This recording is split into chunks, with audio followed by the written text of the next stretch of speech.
જય ખોખારમાં મેલડી બારેજા ધામમાં ભક્તોનો અનુભવ તે વાત ઉપર ખોખારમાં મેલડીએ શું કીધું તે આપણે આ વિડીયોમાં જોશું. જય ખોખારમાં મેલડી. અને સપનામાં તમે એવું બતાવેલું કે તમારા ઘરમાં હત્યા થઈ ગયેલી, તેનો વ્યવહાર કરજો કે એ મરતા નહોતા પણ પરવાને મારેલા અમારા ઘડીઓ એમાં, અમારા ફોઈ લાગામાં, અમારા પપ્પાના. હા, ડિલિવરી વાળો કેસ હતો. એ સમય માતાજી પ્રાર્થના કરી હતી. હા, માતાજીને કીધેલું કે માતા અમને કંઈક બતાવજે, તો માતાએ એ બતાવ્યું. પછી એનો વ્યવહાર કર્યો, તા પછી ઘેર છોકરો છે. ઘરે છોકરો છે. બાકી પહેલા કેટલા સમયથી વસ્તી નથી? પેલા 2 છોકરીઓ હતી મારે. આઈને 11 રવિવાર ભર્યા, માતાએ છોકરો આપેલો. તમે મનથી ઈચ્છા કરી 11 રવિવાર ભર્યા, માતાજી કીધું કે હા. હોય તો બતાવો એમ. તો માતાજીએ સપને આવીને એવું બતાવ્યું કે તમારા દાદાએ કોઈની હત્યા કરી હતી, હોવે. તમારા ફોઈની. હોવે. ફોઈનો તમે વ્યવહાર કર્યો અને પછી અત્યારે છોકરો આપ્યો માતાજી. છોકરો આપ્યો. બરાબર. તમારી જે મનની ઈચ્છા હતી એ પૂરી કરી માતાએ. માતાએ સપનામાં બી કીધેલું કે તમારે છોકરો આવશે ને હું કહું એ ટાઈમે જ આવશે કે 6 વાગે તમારું કાર્ય પતી જશે એવું હોત કીધેલું માતાએ. એ પ્રમાણે જ થયું. હા 6 વાગે દીકરો આપ્યો. હા, ઉગતા પોરે 6 વાગે. હા માડી માં.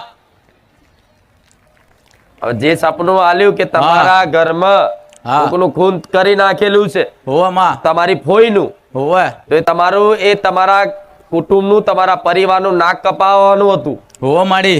એટલે રાતોરાત પેલા આવું કરતા. પેલા ઇજ્જતદાર માણસો હતા, વટવાળાઓ હતા. કદાચ કોઈ દીકરી એવું કામ કરે કે એને સમાજમાં નીચું ગાલવાનું થાય, એના આબરૂ જાય, તો કદાચ રાતોરાતે તે કદાચ મારી નાખતા. પણ કોઈ બંધ આવવા દે નહીં. આવું હતું પેલા. અત્યારે તો કાયદો કાનૂન આવું કરે તો તરત કાયદાના અનુસંધાને એને ભોગવવું પડે. પેલા આવું હતું. એ દેવ થાય, એ ભૂત થાય, ચુડેલ થાય કે નહીં, એ 12 થાય. અને એમાં કહે છે કે ભુવાવળવાળી બાઈ એટલે શું થાય, તાકાતવર હોય એ ભાઈઓને ધૂણાવતી છે, ડોરા પાડી નાખે, એવી ધૂણ ચિસ્કારીઓ પાડીને બરોબર કોઈને ભુવાના હાથમાં ના આવે. ભુવાને એવું કે ભુવા માથા પરથી વારતો નહીં, નકર તારો જીવ લઈ જઈશ. સાચી વાત માં. થતું હતું ને એવું. માથા પરથી વાર્તા ને તો જીવ લઈ જાય કે.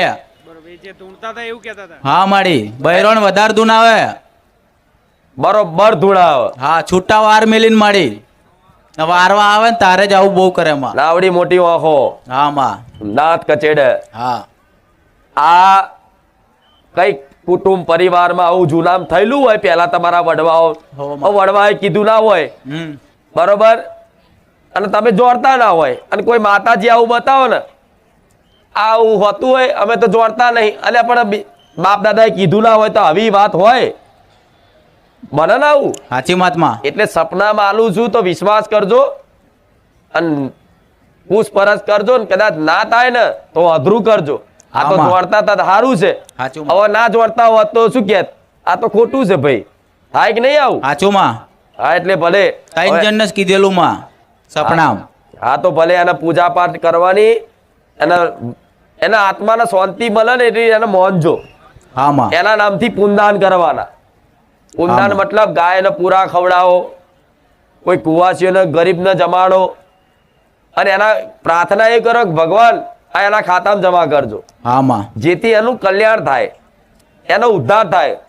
કેમ કે દુષ્ટ આત્મા બને એટલે શું કરે, દુષ્ટ આત્મા લોકોને હેરાન કરવાનું કરે. હા માં.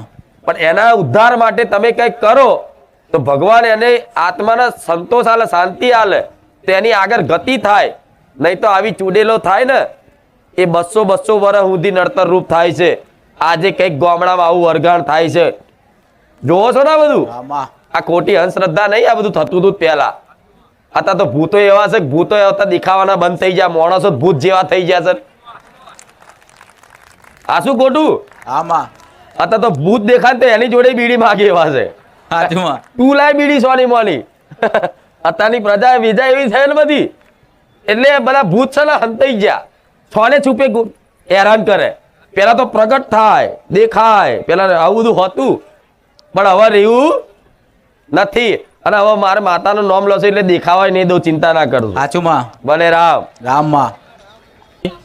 અને મેં તમને પ્રાર્થના કરી હતી કે અમારા બેઠક આવવાના ટાઈમ જ તે મારી ગાદી બંધ થઈ ગઈ. એવું કરીને મેં તમને પ્રાર્થના કરી માં, તો તમે અમારી બેઠક કરી અહીં અને મહાકાળીમાં જ બતાયા, ઉગતાન મેળડી બતાયા, ચામુંડ માતા બતાયા, વાણવટી સિકુતર માતા બતાયા અને મસાણી મેળડી બતાયા. પછી બીજા દિવસે સપનામાં ઝોપડી માતા આવ્યા, તો મને કીધું કે ઝોપડી માતા આવી એમ. પછી મેં કીધું તું કોની ઝોપડી માતા છે માં? તો કીધું કે સગન દાદાની ઝોપડી માતા એમ. તો મેં કીધું ઘરનાને પૂછ્યું માં સવારમાં ઉઠીને કે આપણા કોઈ પેઢીમાં સગન દાદા ખરા? તો મારા પપ્પાને કે નહીં કોઈ એમ. તો પછી મેં પ્રાર્થના કરી કે માં અમારા પરિવારને ખબર નહીં કે સગન દાદા કોણ છે એમ. તો અસલ હોય મારા પેઢીની કોઈ મારા બાપ દાદાની વડવાની કોઈ ઝોપડી માતા હોય તો માં તું કેમ? તો કીધું કે તારા સગના દાદાની ઝોપડી માતા છું એમ. તો પછી મેં સેવકને ફોન કરીને વ્યવહાર પૂછ્યો અને દીવો ચાલુ કરીને વ્યવહાર ચાલુ કરી દીધો માં. અને પછી તમે સપનામાં મને કીધું કે આ મસાણી વેડીને ઝોપડી માતા તારું દુઃખ બધું પી જશે અને તિલક કરીને ચૂંદડી ઉડાડી છે એમ કીધું તમે મારી. મહાકાળીમાં, ચામુંડમાં, ઉગતાની મેલડીમાં, વહાણવટી માતા, હા, માં. મચાણી મેલડી હા માં. અને છગન ડોહાની ઝોપડી માતા. હા માં. આટલા દેવ બતાયા. હા માં. ઘેર બેઠા. હા માં. અને અને બધા દીવા ચાલુ કરી દીધા છે મારે. ભલે ભલે. તો તારે બેઠક કરાવવાની ઈચ્છા હતી હા માં. અને બેઠક અહીંથી બંધ થઈ ગઈ. હા બંધ થઈ ગઈ માં. એટલે તને સપનું કેવું આવ્યું? અને મેં તમને પ્રાર્થના કરી કે મારે અમારે જ બેઠક આવવાના સમયે મારી બેઠક બંધ કરી દીધી, તો બેઠક કેવી રીતના થશે એ પ્રાર્થના કરેલી મારી. તો બેઠક એ સપનાનો માહોલ કેવો હતો બેઠકનો? આ જગ્યા પર જ મારે મારા બધા પરિવારવાળા, અમારા બધા ઘરના બહેરા મારી અને તમે બેઠક કરી. દેવ જાહેર કર્યા. હા માં. બધા દેવ જાહેરાત કરે એમાં અને બધા દેવને દેવબત્તી કરી અને બધા વ્યવહાર ચાલુ કરી દીધા સેવકોને પૂછી પૂછી. પછી કેવો અનુભવ? અને હવે મારી શાંતિ છે મારી. અને મારી 2 વર્ષ પહેલા ખેતરમાં મકાઈ જ નથી પાકતી, તો તમારા સાનિધ્યમાં આવ્યા પછી હવે મકાઈ સારી પાકે છે મારી 2 વર્ષથી માં. ભલે રામ. બાકી ખેતરમાં કશું પાકે જ નતું પાકતું માં. અને બધું સારું છે. અમારા પતિ પત્નીના ઝઘડા થતા પહેલા એ બંધ થઈ ગયા અને ગોગા મહારાજે બતાવ્યા સપનામાં, તો એનો ઉપવાસ કર્યા અને એના નિવેજ કર્યા, સુખડી નારિયેળ કર્યા, ઉપવાસ કર્યા, એને તો પતિ પત્નીના ઝઘડા બંધ થઈ જાય મારી. ને હવે ઘરમાં સુખ શાંતિ લાગે. બહુ સુખ શાંતિ મારી. ભલે રામ. કેટલા ટાઈમ થી આવો મારા ધામમાં? પોણા 2 વર્ષ જેવા થયા મારી. પોણા 2 વર્ષમાં. હા માં. કોઈ દાડો મને પૂછ્યું અહીંયા? ના મારી. કોઈ દાડો સ્ટેજ ઉપર આવ્યો? ના માં. નહીં આવ્યો ને? ના માં. પણ તો એ ઘેર બેઠા હા માં. એને બેઠક કરી સપનામાં હા માં. અને એના બધા દેવ બતાયા. હા માં. અને મહાકાળી માતા તો અમે જોડતા હતા જ પહેલેથી. હા માં. એ તો જોડતા હતા જ. હા માં. પણ કશું કરવાનું નહીં, પણ સિક્કો મારીને કહી દીધા કે આટલા દેવ બસ આ દેવને જાલી રાખો. હા માં. આપે રૂપે કદાચ તમારી માં જ ખમા મજા લીલા લહેર કરી હાલ છે. હા માં. રામ રામ વાડી. હું નહીં કહેતી કે મને પૂછવાની જરૂર નહીં, કદાચ મારા વાતનું પાલન રાખો ને તો તમને સપનામાં આવીને બેઠક કરી જવું. હા માં. આવી હું માતા છું. માં. ભલે રામ. રામ રામ. રામ રામ માળી. તમને મારી મહાકાળી ખોડલના રામ રામમાં. હું ઉદણ ગામથી આવું છું અને હું 2 વર્ષથી આવું છું માં. પહેલાં મને ખબર નથી મારી કુળદેવી કોણ છે.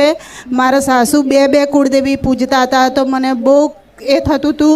અને પછી મેં તમારા રવિવાર ભરવાના ચાલુ કર્યા કે માં મને તમે સાચી કુળદેવી બતાવજો, તો હું તમારે ખૂબ ખૂબ આભાર માનીશ.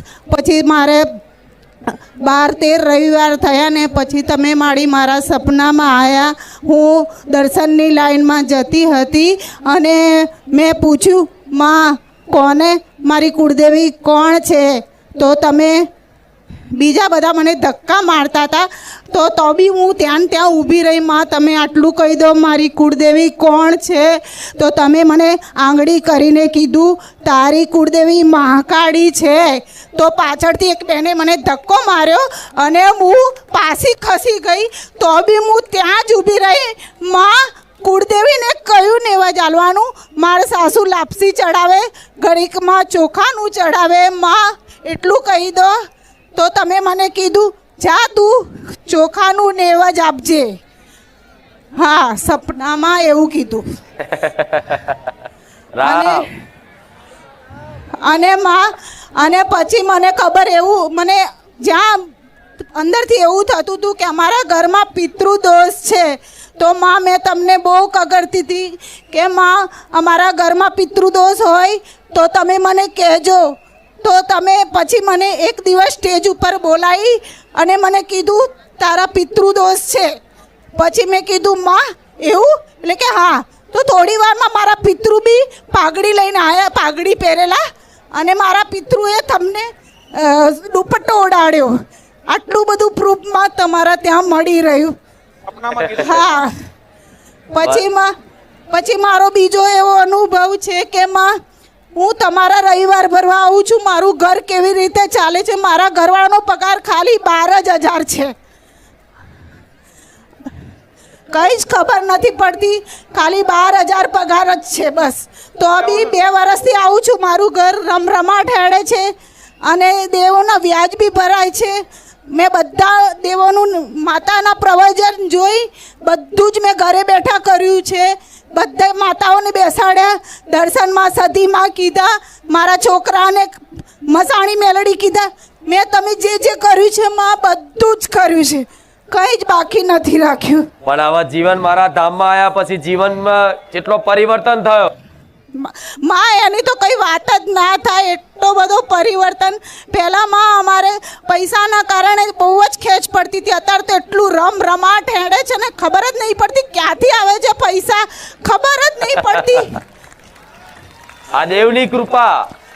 હું નહીં કહેતી કે તમને ખબર ના પડે કે મારા જીવનનું ગાડું ચમનું હેડે છે, પણ માં મને એટલી ખબર પડે છે કે માં મારી ખુખાર મેલડીની કૃપાથી, એની દયાથી મારું જીવન જાય છે. હા માં, તમારી જ દયા બસ માં. તમારી પહેલા મારા પાકીટમાં પૈસા જ ના હોય, હું ક્યાંય જાઉં તો મારી જોડે 100 રૂપિયા બી ના હોય. અત્યારે મારા પાકીટમાં 1,000-2,000 આરામથી હોય. માં તમારી દયા, તમારો ખૂબ ખૂબ આભાર. ભલે રામ, તમે જે રીતે શ્રદ્ધા અને ભાવ ને હેત રાખો છો ને, અને જે મારી વાણીનો કદાચ હાભરી અને ઘેર જઈને પાલન કરે ને, એની મારી વિશેષ કૃપા ફળે.